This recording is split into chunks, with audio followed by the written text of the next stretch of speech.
മരിച്ച സ്ത്രീയുടെ യുവതിയുടെ വീടിന് സമീപത്ത് നിന്നും ജിബിൻ ജെബി ചേരുന്നുണ്ട്. ജിബിൻ, വൈഷ്ണവ ആ സംഭവ സ്ഥലത്ത് നിന്നും കുറച്ച് വലിയ ദൂരമില്ലാത്ത സ്ഥലത്താണല്ലോ വീടുള്ളത്. വീട്ടിലിപ്പോൾ ആരും അറിഞ്ഞു കാണില്ല. ആരൊക്കെയാണ് വീട്ടിലുള്ളത്? സമീപവാസികളൊക്കെ ഈ സംഭവം അറിഞ്ഞോ?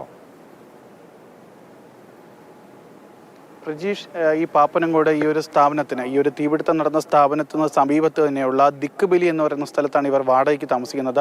ഈ വീട്ടിൽ വൈഷ്ണവയുടെ മാതാവും സഹോദരനും അതുപോലെ തന്നെ 2 കുഞ്ഞു കുട്ടികളുമാണ് ഉള്ളത് എന്നാണ് നമുക്ക് മനസ്സിലാക്കാൻ സാധിക്കുന്നത്. എൻ്റെ തൊട്ടു പിന്നിലായി കാണുന്ന ഈ ഒരു റെസിഡൻഷ്യൽ ഏരിയയിലേക്ക് ഉള്ളിലേക്ക് പോയി കഴിഞ്ഞാലാണ് അവർ ഈ കഴിഞ്ഞ 6 മാസക്കാലമായി വാടകയ്ക്ക് താമസിക്കുന്ന ഒരു വീടുള്ളത്. പക്ഷേ വീട്ടിൽ അമ്മ മാത്രമാണുള്ളത്. അമ്മ കുട്ടികളെ വിളിക്കുന്നതിന് വേണ്ടി സ്കൂളിലേക്ക് പോയിരിക്കുകയാണ്. അവിടെ പരീക്ഷയുടെ സമയമാണ്. അപ്പോൾ പരീക്ഷ കഴിഞ്ഞ് എത്തുന്ന കുട്ടികളെ തിരികെ വിളിച്ചുകൊണ്ട് വരുന്നതിന് വേണ്ടി വൈഷ്ണവയുടെ അമ്മ സ്കൂളിലേക്ക് പോവുകയാണ്. അത് മാത്രമല്ല, ഇവർ തിരികെ ഇവർ നിലവിൽ ഈ മരണ വാർത്ത അറിഞ്ഞിട്ടില്ല. അതുകൊണ്ട് തന്നെ തിരികെ വീട്ടിലേക്ക് എത്തിക്കഴിഞ്ഞാൽ ആ ഒരു വാർത്ത അല്ലെങ്കിൽ മാധ്യമങ്ങളൊക്കെ തന്നെ അവിടെ എത്തി നിൽക്കുന്നത് കാണുമ്പോൾ അവർക്ക് സ്വാഭാവികമായും സംശയം തോന്നും. അതുകൊണ്ട് തന്നെ അത്തരം വിവരം ആ കുടുംബത്തെ അറിയിക്കാതിരിക്കുന്നതിന് വേണ്ടിയിട്ടാണ് നമ്മൾ വീട്ടിലേക്ക് കിടക്കാതെ സമീപത്ത് തന്നെ മാറി നിൽക്കുന്നത്. അത്തരത്തിൽ, അതായത് ഇവർ ഈ ഒരു വൈഷ്ണവ കഴിഞ്ഞ കുറച്ച് നാളുകളെ ഭർത്താവുമായി പിണങ്ങി മാറി താമസിക്കുകയായിരുന്നു എന്നാണ് നമുക്ക് മനസ്സിലാക്കാൻ സാധിക്കുന്നത്.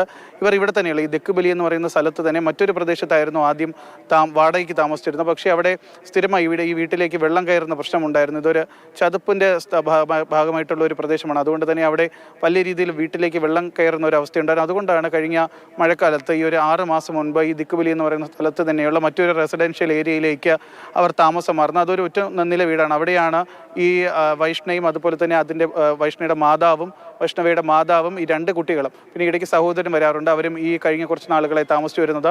വൈഷ്ണവ കഴിഞ്ഞ 7 വർഷത്തോളമായി ഈ ഒരു സ്ഥാപനത്തിൽ തന്നെ, അതായത് ന്യൂ ഇന്ത്യ അഷുറൻസ് എന്ന് പറയുന്ന കമ്പനിയിൽ തന്നെയാണ് വൈഷ്ണവ കഴിഞ്ഞ 7 വർഷക്കാലമായി ജോലി ചെയ്ത് വന്നിരുന്നതെന്നാണ് നമുക്ക് മനസ്സിലാക്കാൻ സാധിക്കുന്നത്.